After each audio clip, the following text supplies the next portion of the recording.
আমি শুনিছিলো আৰু এতিয়া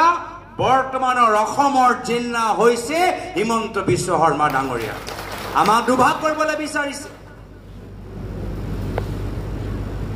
কিন্তু আমি মহাত্মা গান্ধীৰ দল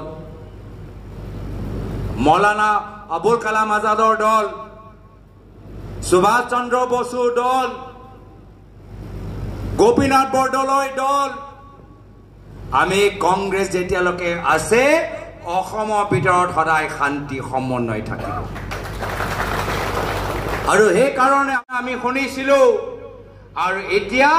বৰ্তমানৰ অসমৰ জিন্না হৈছে হিমন্ত বিশ্ব শৰ্মা ডাঙৰীয়া আমাক দুভাগ কৰিবলৈ বিচাৰিছে কিন্তু আমি মহাত্মা গান্ধীৰ দল মৌলানা আবুল কালাম আজাদৰ দল সুভাষ চন্দ্ৰ বসুৰ দল গোপীনাথ বৰদলৈৰ দল আমি কংগ্ৰেছ যেতিয়ালৈকে আছে অসমৰ ভিতৰত সদায় শান্তি সমন্বয় থাকিব আৰু সেই কাৰণে আমি শুনিছিলো আৰু এতিয়া